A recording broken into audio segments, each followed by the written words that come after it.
네, 오늘 말씀은 야만의 시대 상실의 인생에게 이런 제목으로 같이 말씀을 나누고자 합니다. 제 평생에 잊혀지지 않는 어느 소설의 한 장면이 떠오릅니다. 아주 매운 눈보라가 몰아치는 겨울이에요. 남루한 차림의 한 중년 사내가 어스름한 저녁에 어느 한 집에 처마 이렇게 서 있습니다.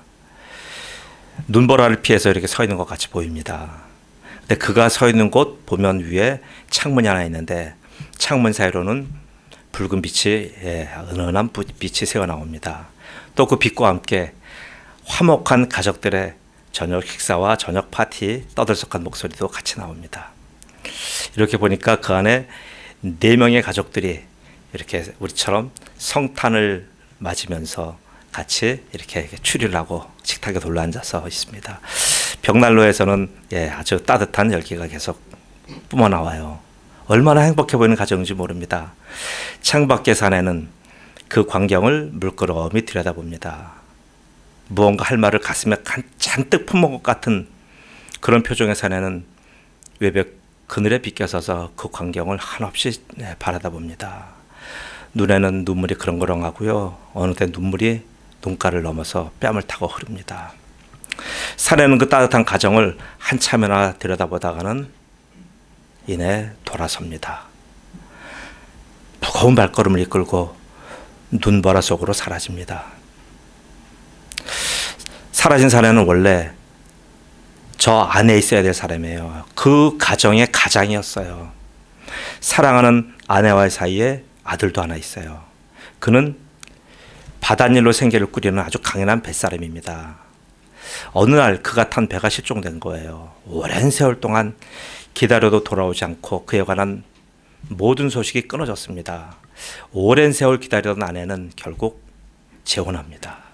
왜요? 그 당시는 여자 혼자서 생계를 꾸려나가기가 없는 그런 상황이었어요. 사회 구조가 아주 극한 상황까지 내몰렸기 때문에 재혼했습니다. 또 재혼한 남편은 누구냐면 어려서부터 자기 부부의 친한 친구였어요. 한결같이 그 좋은 친구가 어려운 친구 부인을 도와준 거예요. 그 가족을 계속 도와줬어요. 힘든 세월 내내 그의 도움으로 이 가난한 모자는 극한 상황을 이겨냈습니다. 근데 그가 어느 날 그의 그 가정의 새로운 남편이 된 겁니다. 가장이 된 겁니다. 새 남편의 헌신적인 돌봄과 사랑으로 그 가난한 여인은 더 이상 궁핍한 삶을 살지 않아도 되었습니다. 그리고 그 둘 사이엔 귀한 하나님의 축복인 아들도 또 하나 얻었습니다. 이 4명의 가족이 그 추운 겨울을 행복으로 녹이고 있습니다. 그런데 운명은 생각보다 순탄치가 않습니다. 옛 남편이 돌아온 거예요. 그를 알아보는 고향 사람은 아무도 없어요. 왜요? 그만큼 죽을 고생을 했기 때문에 그래요. 그 사내는 조심스럽게 자신의 집 쪽으로 향합니다. 차마 그는 자기 집 앞에 서서 집의 대문을 두드리지 못합니다. 대신 조심스럽게 창가로 다가가서 새어나오는 불빛 그걸 들여다봅니다. 그 안에 있는 따뜻한 가정, 행복한 표정 그대로 봅니다. 그 가슴 속에 자기 가정에 대한 아름다운 마음이 막 솟아납니다. 정말 자신이 꿈꾸던 그 아름다운 가정의 모습이 저 안에 있는 거예요. 그렇게 보고 싶었던 아내의 표정이 얼마나 밝은지, 그 가정의 아이들이 얼마나 행복해 보이는지 사내는 그 자리에 서서 꼼짝도 할 수가 없었어요. 자신이 저 아름다운 가정을 자신의 행색처럼 망가뜨릴까 봐 두려워서 차마 창문도 두드리지 못해요. 한참을 바라보던 그는 말없이 돌아서요. 이 장면에서 어렸던 저는 얼마나 제가 울었는지 몰라요. 얼마나 가슴이 시리고 아팠는지 지금도 생각만 하면 가슴이 짠합니다. 50년도 더 지난 지금도 이 장면을 생각하면 울컥울컥해요. 가슴이 미어집니다. 이 작품이 바로 테니슨의 이노크 아덴이라고 하는 작품이에요. 그 사내 이름이 그 책 제목이에요. 이 영향 때문인지 저는 하나님 앞에서 제가 다짐한 게 있어요. 내게 주신 가정은 눈보라를 녹이는 따뜻한 가정, 누구나가 부러워하는 가정으로 만들겠다고 제가 그렇게 다짐했어요. 그렇게 못 살아왔지만 이 아드는 이 야만의 시대에 상실한 인생 그런 사람을 의미해요. 그는 모든 힘을 다해 행복을 추구했지만 실제로는 아무것도 얻지 못했습니다. 얻기는커녕 모든 것을 다 잃었어요. 그리던 고향, 그리던 가족 곁으로 모든 힘을 다해서 돌아왔지만 아무도 그를 몰라요. 반겨주지 않아요. 그는 그런 외로움 속에서 그 추운 겨울 어느 차가운 길바닥에서 생을 마감해요. 이것이 인생의 모습입니다. 인생의 본 성격이에요. 인생은 우리가 부모의 지극한 환대 속에서 우리가 태어났어요. 그러다가 이렇게 허망하게 떠나는 게 인생입니다. 인생의 본 모습이 이런 것을 아는 자는 인생 함부로 살지 않습니다. 아니, 그렇게 못 살아요. 내가 추구한 건 행복이었는데 내가 지금 얻은 건, 내 손에 쥐인 건 뭐예요? 허무잖아요. 이게 인생이에요. 사랑하는 우리 성도 여러분, 여러분은 이런 인생의 성격에 여전히 속아서 살겠습니까? 인생 이런 결론에 무력하게 끌려다니며 살겠습니까? 오늘 시편 84편은 인생의 이런 결론 앞에서 당당히 아니요, 인생 그런 것 아닙니다라고는 말씀하는 거예요. 그것은 내가 사모하는 것을 추구하는 것이 먼저가 아니라고 오늘 시편 84편은 말씀해요. 뭐요? 내가 행복한 인생을 꾸리기 위해서, 행복한 가정을 내가 꾸리기 위해서는 먼저 해야 될 일이 있다고 얘기해요. 바로 그것은 뭐냐면 하나님을 사모함이며 하나님을 사랑하는 거예요. 불신자들은 얘기할 거예요. 하나님과 나의 행복이 무슨 관계가 있느냐. 예. 모든 사람의 인생의 목적은 행복이에요. 그럼 그리스도인은 뭡니까? 그리스도인도 행복이에요. 시편 83편도 역시 시편 84편도 인생의 행복을 얘기하고 있어요. 성경은 인생의 행복을 말하지 않고 하나님은 모든 인생의 행복에 관심이 없다? 아니요, 그거 틀린 얘기예요. 하나님은 인생의 행복도 뺏어가는 분도 아니에요. 이건 정말 여러분 오해하시는 겁니다. 하나님은 모든 인생에게 행복을 아낌없이 주시고 싶어하는 분이고 주시는 분입니다. 이런 야만의 시대에서 상실한 인생은 정말 무엇을 잃어버렸습니까? 자신의 행복이라고요? 오늘 아드니 말한 바가 바로 그것인가요? 아니에요. 네, 그는 표면적으로는 행복을 상실한 거예요. 그러나 그는 내면적으로 보면 이미 행복을 상실하기 이전에 자기가 스스로 행복을 선택하지 않은 거예요. 잘 보세요. 행복의 원칙은 돈에 있지 않잖아요. 오히려 행복은 가족과 함께 있음이에요. 가족과 함께 있기 위해서 돈을 버는 거잖아요. 돈을 벌기 위해서 가족을 떠나는 건 아니잖아요. 근데 아들은 행복의 가치를 돈에다 둔 거예요. 곧 생계 해결과 좀 더 나은 삶을 사는 것이 행복을 지켜준다고 믿었어요. 그는 그 문제를 해결하기 위해서 사랑하는 가족과의 떨어짐을 선택했습니다. 그는 시간을 단축하기 위해서 자기 실력 이상의 배를 탄 거예요. 자기 실력으로는 연한 배를 타고 집에서 왔다 갔다 하고 며칠 다녀가는 그런 배를 타면 되는데 한꺼번에 많은 돈을 벌기 위해서 원양어선을 탄 겁니다. 이 당시에 원양어선은 1700년 되니까 대서양을 건너가야 돼요. 북해를 가야 돼요. 이거는 가혹한 싸움이에요. 거기 갔다가 이렇게 파선하고 이렇게 희생당한 겁니다. 보세요. 가족을 부양하기 위해서 먼 바다로 나갈 때 그 마음은 어떻겠어요. 행복을 추구하기 위해서 아주 열심히 자기는 사는 겁니다.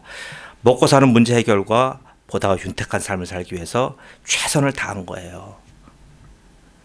얼마나 사회생활 힘듭니까? 남의 돈 버는 거 쉽습니까? 아니요. 온갖 모멸감을 참으면서 그럼에도 충성 다 해야 돼요. 보통의 인생들 그렇게 살아요. 그렇게 한 사람이 희생해야 가족들은 반면에 안정을 찾고 성장돼요. 가장은 그걸 지켜볼 때 나름 보람을 느낍니다. 내가 이렇게 주언인사하며 충실하게 살아갔더니 우리의 가족들이 이렇게 행복하구나. 아이들은 잘 크구나. 이렇게 돌아보니 어느 날 돌아보게 됩니다. 인생은 돌아볼 기회가 있잖아요. 뭐 아플 때라든가 아니면 특별한 그런 매듭들이 있어요. 그럴 때 우리 자신 인생을 한번 돌아보게 됩니다. 돌아보니 살아온 날수를 가늠할 수 없을 정도로 오랜 시간이 지났어요. 그리고 앞으로의 기간이 얼마가 될지 모르게 너무나 짧다는 게 느껴집니다. 반면에 지금 내 모습은 어때요? 나는 점점 가라앉는 배처럼 점점 나는 가라앉고 있어요. 여러분 이럴 때 어떡하실 거예요? 지금 내 인생 어디서 다시 찾을 수 있을까요?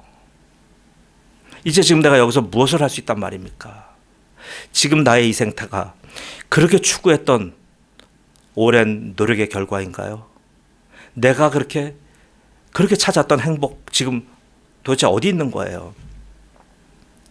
이제 나는 어디로 가야 됩니까? 내가 힘이 되어지고 내가 가장으로 살았을 때는 몰랐는데 이제 내 모습이 혹시 내가 가족에게 혹시 짐이 되는 건 아닐까요? 이게 인생입니까? 내가 꿈꿨던 내 인생이 이런 모습입니까?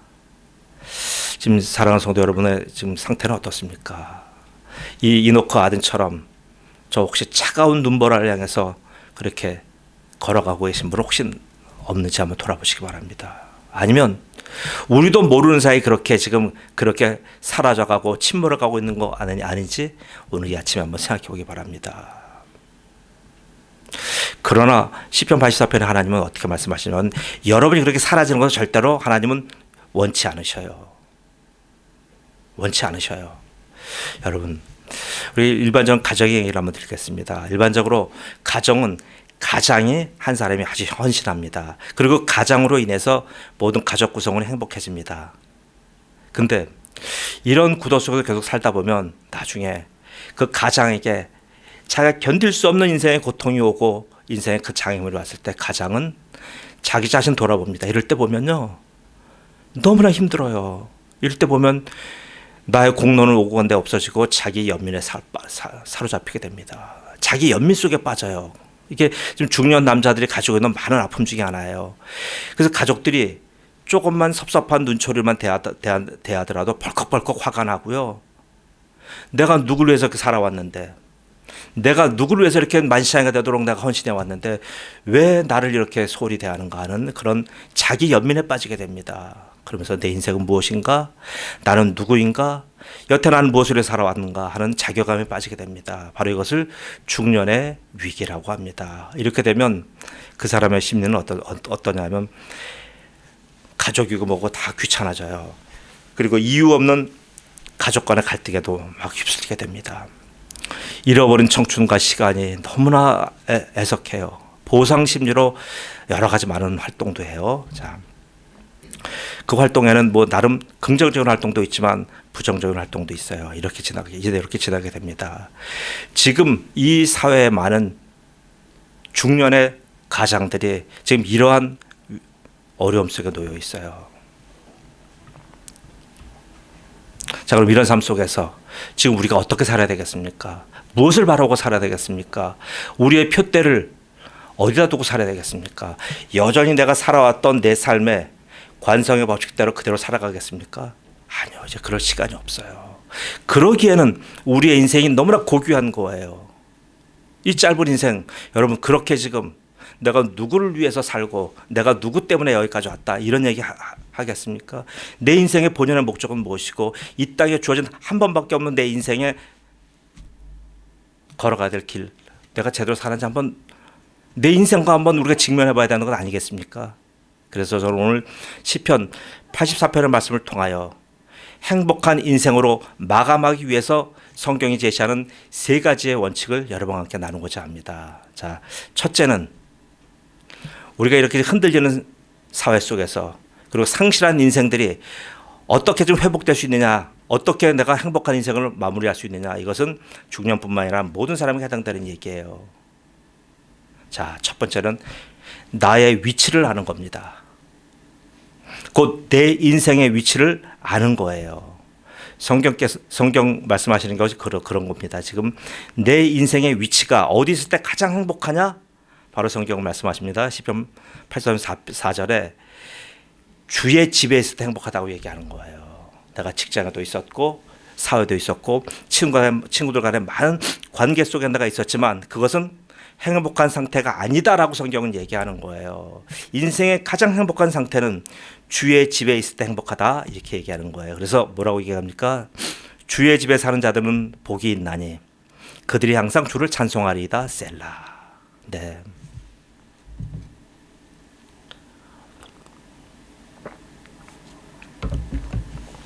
이 말씀은 나의 상태와 나의 처지가 어떻든 그것 때문에 이제 문제 삼지 않겠다고 하는 성경의 선언이에요. 그간 어떻게 살아왔는지, 어떤 결과가 내게 주어졌는지에 대한 성적표도 보지 않아요. 오직 뭐예요? 현재 내가 있는 나의 위치를 물어보시는 거예요. 우리는 자꾸만 세상적으로 보면 나의 위치와 나의 지난 과거의 모든 삶을 한꺼번에 송두리째 놓고 보니까 여기서 해결이 안 되는 겁니다. 지금 현재 나의 위치만 딱 띄워놓고 봐야 돼요. 상처받은 우리 인생들에게 성경은 진정한 행복 얘기예요. 주님은 우리 거 뺏어가시는 분이 아니에요. 우리에게 행복을 주시는 분이에요. 여지껏 사회가 말했던 그러한 종류의 행복 종류는 아니에요. 내 생각으로 품은 그런 행복도 아니에요. 하나님이 원하시고 하나님이 말씀하시고 하나님이 주시고자 하는 행복이에요. 그 행복은 뭐예요? 상처받고 무너진 인생을 위한 겁니다. 여러분은 그렇게 하나님의 행복한 인생을 받을 만한 자격이 있는 분들이에요. 내가 지금 상처받았다, 고통받는다, 내 인생이 부서졌다. 그분은 반드시 세상에서 어떤 행복의 솔루션이 없어요. 하나님만이 주시는 행복의 처방전을 여러분 받으셔야 됩니다. 성경이 말씀하시는 복은요, 내가 노력해서 얻은 그런 지금 중년 허무에 젖은 분들이 얘기하는 그런 복 아니에요. 그런 결과가 아니에요. 내가 땀 흘려서 얻은 대가, 자기 공로를 얘기하고 자기의 공로를 알아주지 않으면 자기 연민에 빠지는 그런 결과도 아니에요. 하나님 말씀하시는 복은요, 내가 열심히 살아서 내가 땀을 흘려서 나의 행동으로 얻어진 복이 아니란 말이에요. 내 자신의 위치를 하나님의 말씀에 조명함으로 인하여 파악해서 얻어지는 복이에요. 믿으십니까? 곧 내가 무엇을 하느냐에 딸려있는 복이 아니란 말이에요. 내가 지금 어디에 있느냐, 자기의 위치를 파악하는 것이 복이에요. 여러분, 조난을 당해보면 알아요. 구조 요청보다 더 중요한 건 뭐예요? 나의 조난 위치에 대한 명확한 자기인식이에요. 그래야 119 구급대가 오는 거 아니에요. 119 구급대가 전화 연결만 됐다고 구출됩니까? 요즘은 이제 GPS가 예전에 없을 시절을 보세요. 나의 위치를 정확히 알려야 구조대가 오는 거예요. 사랑하는 성도 여러분, 여러분의 지금 위치는 어디입니까? 위치를 정확히 말할 수 있습니까? 하나님 여러분의 위치에 관심이 있지, 여러분이 인생 어떻게 살아왔는지에 대해서는 하나님 묻지 않으셔요. 심지어는 여러분의 실수와 허물 이런 것도 하나님은 묻지 않으셔요. 창세기 3장 9절 말씀입니다. 여호와 하나님이 아담을 부르시며 그에게 이르시되 내가 어디 있느냐, 그렇게 물으신 겁니다. 이 질문은 우리에게도 동일해요. 사랑하는 성도 여러분, 여러분 지금 어디 계십니까? 지난 세월 보면서 자꾸 회한에 빠지지 마십시오. 그러면 우울증도 빠져요. 지난날의 결과다, 지난날의 즐거움도 그거 더 이상 붙들지 마세요.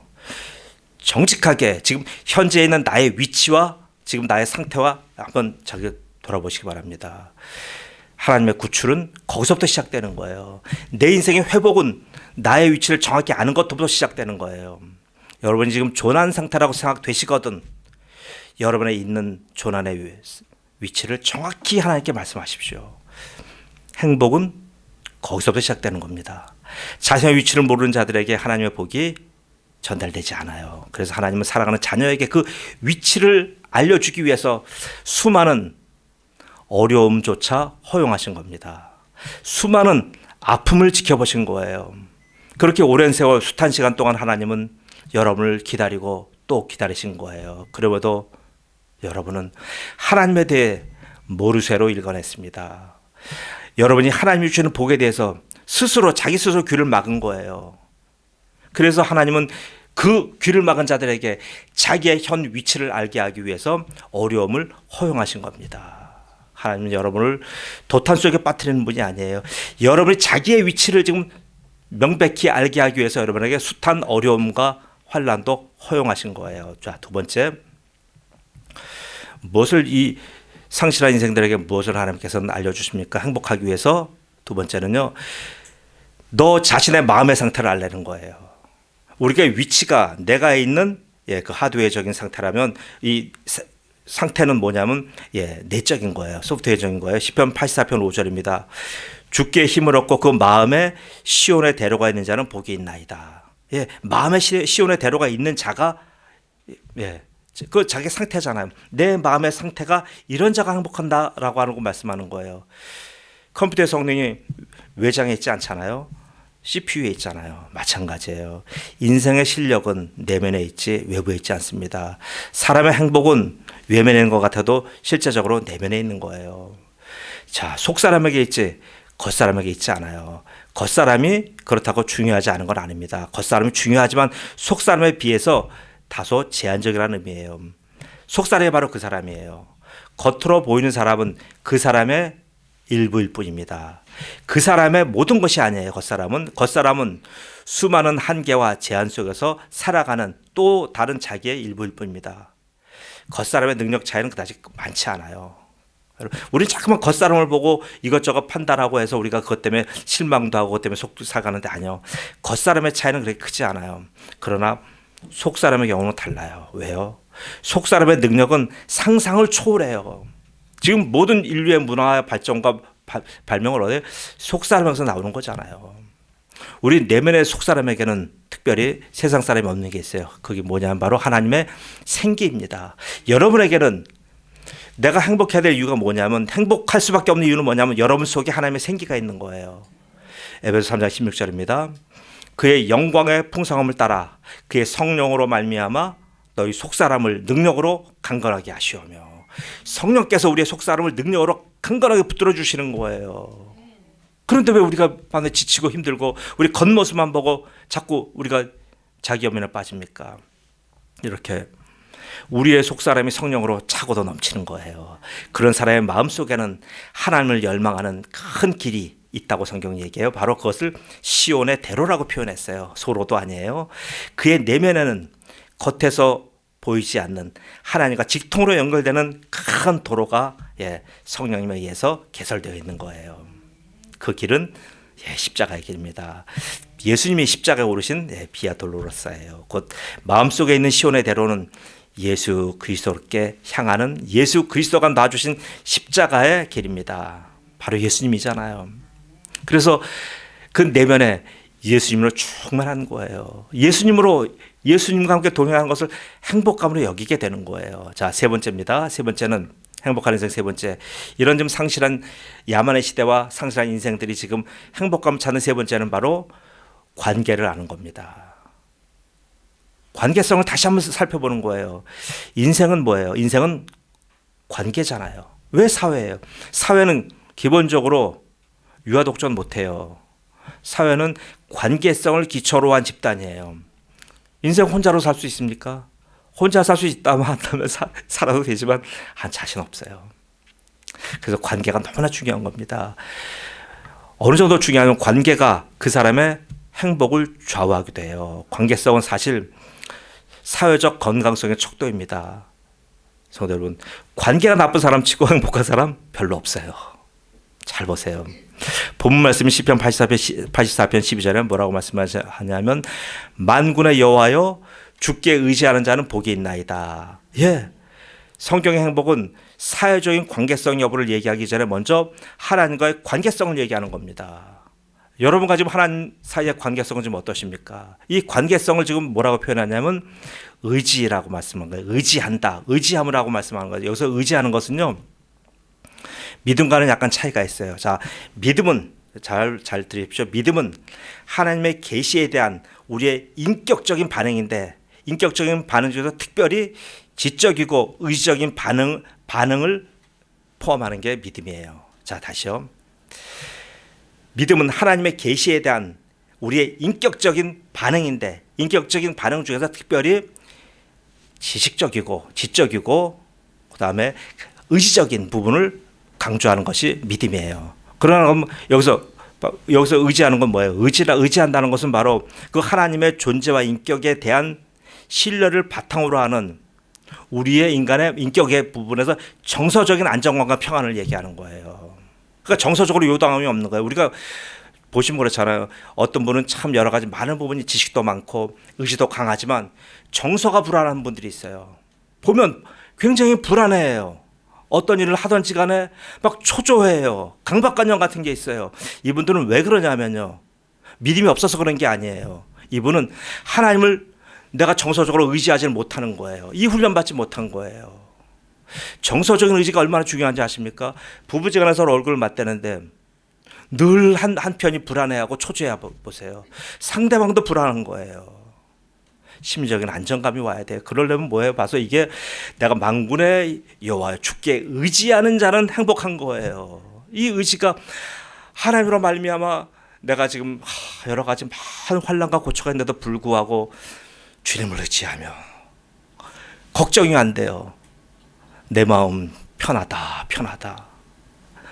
그 어렵고 어려운 환난 그 속에서 그 찬양의 작사자처럼 그런 고백 나오는 거예요. 이게 정서적인 안정감, 이것이 바로 주께 의지하는 겁니다.